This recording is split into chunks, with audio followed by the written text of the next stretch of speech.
नमस्कार.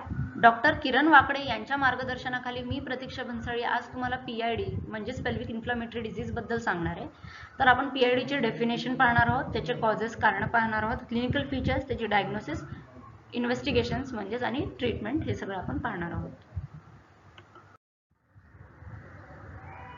तर सुरुवातीला अक्यूट PID बद्दल पाहूयात.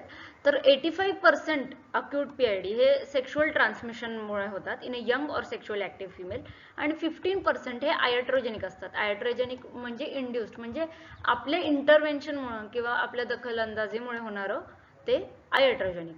तर आयट्रोजेनिकचे कॉजेस काय आहेत? सर्जरीज. तर असे सर्जरीज ज्यात असेप्टिक प्रिकॉशन्स व्यवस्थित नसतात घेतलेले, उदाहरणार्थ हिस्टेरोसाल्पिंगोग्राफी, ठीक आहे, ज्यात आपण युटरस आणि साल्पिंग्स म्हणजे फॅलोपियन ट्यूब काढून टाकतो, असे ऑपरेशन्स. IUCD इन्सर्शन, ठीक आहे. सगळ्यात महत्त्वाचं कॉज काय?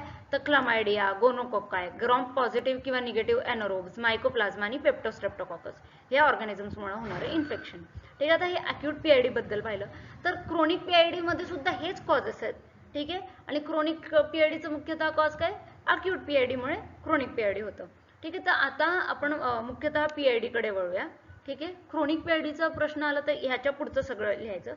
तर PID काय? त्याची डेफिनेशन काय? It is the inflammation and infection of the upper genital tract. Upper genital tract म्हणजे काय? Infection of the uterus, fallopian tubes, ovaries, parametrium, pelvic peritoneum. ठीक आहे. नॉट सर्विक्स और वजायनायटिस. ठीक आहे. That is not cervical lower infection. Cervical lower infection is not included in acute PID. तर PID मध्ये कोणते ऑर्गन्स इन्क्लूड होतात? Upper genital tract. ठीक आहे. Uterus, fallopian tubes, ovaries, पॅरामेट्रियम, peritoneum. Not cervix और वजायना म्हणजे लोअर जेनायटल ट्रॅक्ट नाही.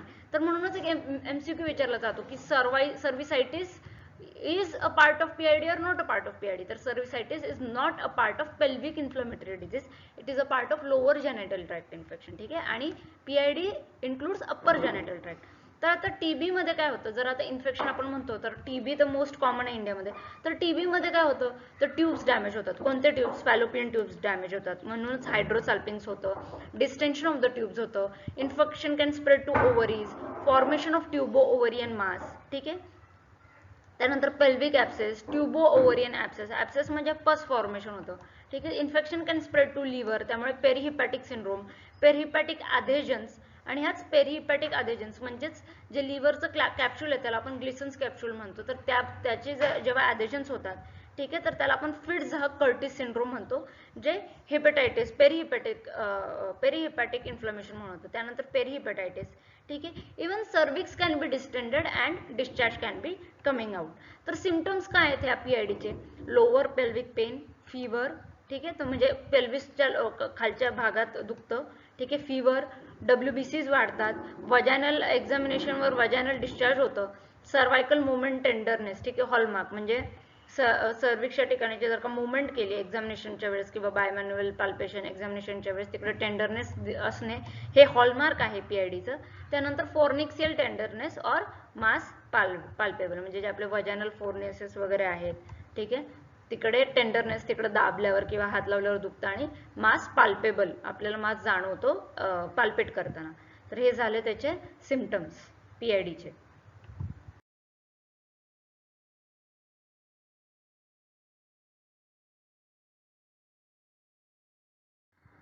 तर आता डायग्नोसिस कसं करतो आपण PIDचं? तर गोल्ड स्टँडर्ड म्हणजे लॅप्रोस्कोपी. आपण लॅप्रोस्कोप आतमध्ये टाकतो.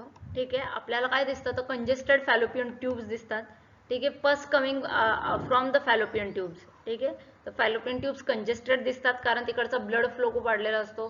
ठीक आहे. इन्फ्लेमेशन तिकडचं वाढलेलं असतं आणि तिकडून इन्फेक्शनमुळे पस सुद्धा बाहेर येताना दिसू शकतो. ठीक आहे. आणि फिट्झ-कर्टिस सिंड्रोम मध्ये सुद्धा जिथे पेरिहिपॅटिक ॲधेजन झालेलं असतं, पेरिहिपॅटायटिस झालेलं असतं, त्या ठिकाणी आपण काय करतो? लॅप्रोस्कोपीच्या सहाय्याने आपण सॅम्पल कलेक्ट करतो. ठीक आहे. कुठून? तर फॅलोपियन ट्यूबचं जे फिम्ब्रियल एंड आहे, फिम्ब्रियल एंड म्हणजे ओव्हरीजच्या इकडचं. तर हे आपलं सपोज युट्रस झालं. ठीक आहे. आणि हे फॅलोपियन ट्यूब्स झाले. तर फॅलोपियन ट्यूब्सच्या शेवटी हे जे फिंगर लाईक प्रोजेक्शन्स आहेत त्याला आपण फिम्ब्री म्हणतो आणि इथे ओव्हरी असते. तर हे फिम्ब्री म्हणजे finger like projections of the fallopian tube. तर तिकडून आपण सॅम्पल कलेक्ट करतो. ठीक आहे. For culture and sensitivity. आणि पाउच ऑफ डगलास जे आहे, पाउच ऑफ डगलास म्हणजे काय? सपोज आता हे पहा, हे आपलं युरिनरी ब्लॅडर, युरेथ्रा. इकडे मध्ये आपलं युटरस, सर्विक्स, वजायना आणि मागे रेक्टम. ते हे युरिनरी ब्लॅडर आणि इथे हे आपलं ureter, uterus, urinary bladder, uterus ह्यांच्यामध्ये असं पेरिटोनियमचा पडदा पडलेला असतो. ठीक आहे, तर ह्याला आपण पाउच ऑफ डगलस असं म्हणतो. तर इकडून पण आपण फ्लुइड ॲस्पिरेट करतो आणि त्याची आपण कल्चर आणि सेन्सिटिव्हिटी करतो आणि त्या रिपोर्टवरून कोणत्या ऑर्गॅनिझमचं इन्फेक्शन झाले ते आपल्याला कळतं आणि मग आपल्याला प्रॉपर टार्गेटेड अँटीबायोटिक सुरू करता येतात. ठीक आहे, तर लॅप्रोस्कोपी काही रुटीनली आणि मेनली नाही करत आपण, कारण PID ही एक क्लिनिकल डायग्नोसिसच आहे. ठीक आहे, फिवरच्या साह्याने किंवा आपण जेव्हा CBC कंप्लीट ब्लड काउंट करतो आणि ब्लडचा रिपोर्ट घेतो तेव्हा आपल्याला WBCs वाढलेले जाणवतात, ESR वाढलेला असतो कंप्लीट ब्लड काउंटवर आणि क्लिनिकल डायग्नोसिसवर, क्लिनिकल फीचर्सवरून हे डायग्नोसिस होऊन जातं. तर रुटीनली लॅप्रोस्कोपी नाही करत, पण लॅप्रोस्कोपी हे गोल्ड स्टँडर्ड आहे. त्याने नक्की इन्फेक्शन आहे कुठलं आहे, हे नक्की इन्फेक्शन आहे की नाही, कुठले पार्ट्स अफेक्टेड आहे ते कळतं. नंतर ट्रीटमेंट काय आपण करतो, तर पहिले ओरली ड्रग्स देऊन पाहतो. जर फरक नाही पडला, जर पेशंटने रिस्पॉन्ड नाही केलं तर मग IV antibiotics. If patient doesn't respond to oral then IV or parenteral antibiotics can be given. तर हे झालं डायग्नोसिस आणि ट्रीटमेंट. ट्रीटमेंट कोणती करतो ओरल IV ते आपण पाहिलं. आता पुढे ट्रीटमेंटकडे वळूया.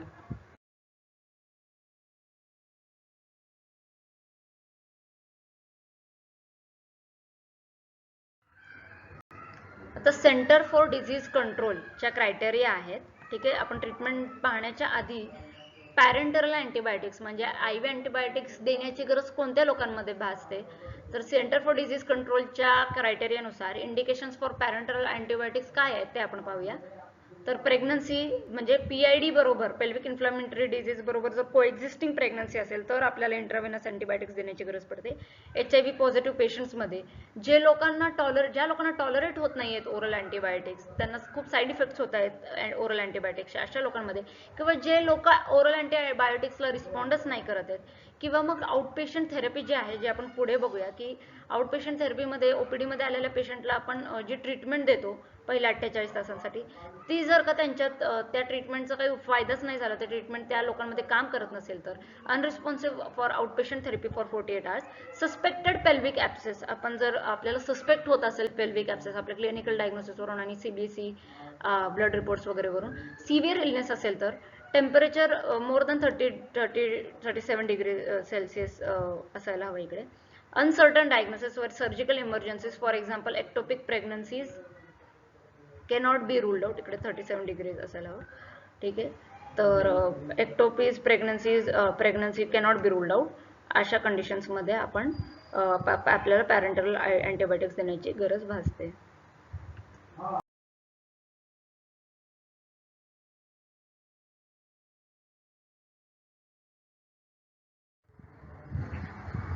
तर आता CDCच्या क्रायटेरियानुसार आपण पेल्विक इन्फ्लमेटरी डिझिजेससाठी कोणती ट्रीटमेंट देतो, तर दोन टाईपच्या ट्रीटमेंट आहेत, आउटपेशंट ट्रीटमेंट आणि इनपेशंट ट्रीटमेंट. आउटपेशंट ट्रीटमेंटचा जर काही प्रभाव नाही पडला तर मग आपण इनपेशंट ट्रीटमेंट चालू करतो आणि 48 तासांची आउटपेशंट ट्रीटमेंट दिल्यानंतर जर का त्याचा इफेक्ट नाही पडला ओरल ड्रग्ज देऊन सपोज, तर मग आपण इंट्राव्हेनस किंवा पॅरेंटरल ड्रग्ज द्यायला सुरुवात करतो. तर आउटपेशंट ट्रीटमेंटमध्ये रेजिमेन A आणि रेजिमेन B, आणि तसंच इनपेशंट ट्रीटमेंटमध्ये सुद्धा रेजिमेन A आणि रेजिमेन B. तर एक रेजिमेन A वापरू शकतो किंवा रेजिमेन B वापरू शकतो असं. तर रेजिमेन A काय आहे आउटपेशंट ट्रीटमेंटमध्ये, म्हणजे नाही का कोणते ह्या दोघांपैकी कोणतीही रेजिमेन वापरू शकतो. तर पहिली रेजिमेन पाहूया. तर काय, ऑफ्लोक्झासिन 400 mg दिवसातून 2दा, ठीक आहे, फॉर 14 डेज, किंवा लिव्होफ्लोक्झासिन 500 mg दिवसातून 2दा BD फॉर 14 डेज, विथ और without metronidazole 500 mg orally BD for 14 days. तर हे आपण मेट्रोनिडाझोल बरोबर किंवा त्याशिवाय देऊ शकतो. किंवा मग दुसरं रेजिमेन वापरू शकतो ज्यात सेफॉक्झिटिन 2 ग्रॅम देतो इंट्रामस्क्युलरली, ठीक आहे, आणि त्याचबरोबर आपण प्रोबेन्सिड देतो 1 ग्राम, ते पण ओरलीच देतो. हे ओरली देतो आणि सेफॉक्झिटिन इंट्रामस्क्युलरली देतो. किंवा मग सेफ्ट्रायझोन देतो 200 mg इंट्रामस्क्युलरली. तर सेफॉक्झिटिन, सेफ्ट्रायझोन हे 3rd जनरेशन सेफोलोस्पोरिन आहेत आणि प्रोबेन्सिड काय आहे तर हे युरिक ड्रग आहे, ठीक आहे, जे की आपण गाऊट वगैरे मध्ये वापरतो. मेट्रोनिडाझोल हे आपलं अँटी पॅरासायटिक आहे. ऑफ्लोक्झासिन, लिव्होफ्लोक्झासिन हे फ्लुरोक्विनोलोन्स आहेत, ठीक आहे. तर इक्वॅलंट सेफलोस्पोरिन आपण देऊ शकतो, किंवा म्हणजे रेजिमेन B मध्ये हे, किंवा मग इक्वॅलंट सेफलोस्पोरिन हे सुद्धा एक हेच आहे, ठीक आहे, सेफॅलोस्पोरिन प्लस डॉक्सिसायक्लिन देऊ शकतो 100 mg orally BD for 14 days. ठीक आहे, विथ और विदाउट मेट्रोनिडाझोल, हे सुद्धा विथ और विदाउट मेट्रोनिडाझोल. मेट्रोनिडाझोल किती 500 mg orally BD for 14 days. हे झालं आउट पेशंट ट्रीटमेंट. आता इन पेशंट ट्रीटमेंट मध्ये काय देतो आपण, एकतर सेफॉक्झेटिन 2 ग्रॅम इंट्राव्हेनसली देऊ शकतो दर 6 तासांनी, किंवा मग सेफोटेटॉन 2 ग्रॅम इंट्राव्हेनसली दर 12 तासांनी देतो, किंवा डॉक्सिसायक्लिन 100 mg ओरली और आयव्ही एव्हरी 12 आवर्स देतो. ठीक आहे, किंवा मग रेजिमेन बी आपण देतो, ज्यामध्ये क्लिंडामायसिन 900 मिलीग्राम इंट्राव्हेनसली दर 8 तासांनी अधिक जेंटामायसिन देतो, ज्याचा लोडिंग डोस देतो आपण सुरुवातीला IV किंवा IM 2 milligram per KG of body weight, आणि त्यानंतर मग आपण लोडिंग डोस नंतर मेंटेनन्स डोस देतो 1.5 mg per KG every 8 hours. ही झाली treatment of pelvic inflammatory disease.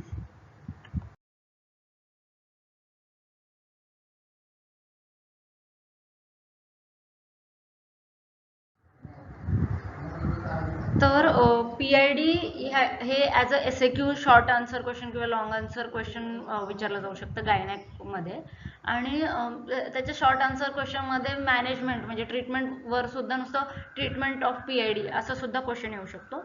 तर ते आपण पाहिलेलं आहे. थँक्यू.